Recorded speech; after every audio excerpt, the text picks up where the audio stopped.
ublay fiboro naka shiti jong Paulus ki Ephesus kalanong kabasan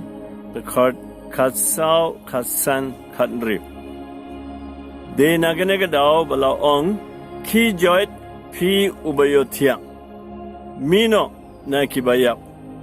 baru Chris on sapansyay pi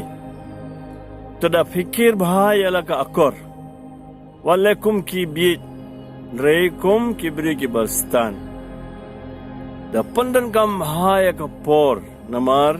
kisngi menta kilong ki basni right ki fideban ki joit ubayotia mino na ki bayap bayap kamot ki badon halum jingtep no bayap hangne kamot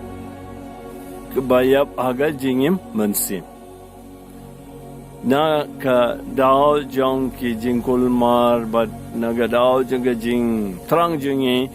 ban pulut kai ka por jingi barishis ngi tang na banda ke jong ka ne ka parthe Paulus wong ngilong kum ki ba yap ne bayap au Chris ne bayap au pop no bayap yaga mansim mar ngi I watang ke jong ka ne ka parthe te na ta da wong u Chris un sa pan shai fi kiwe kin sa pan kul marengi ne ban pan shai preto lebha ka kor jong fi wale kum ki bit re kum ki bastan jingstan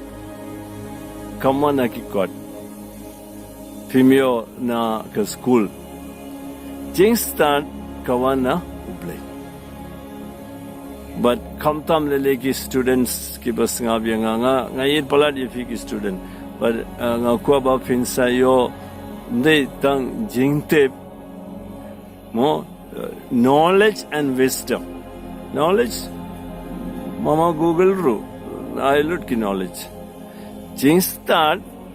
bawana ublay jingstan bawan na kik tinjeng ime pa jingi no hikairu but they wong jite belong basta then pandan kam hai kapor kamta manta but ublay un sakar kukodo jingi boro pa baru kun baru mensemba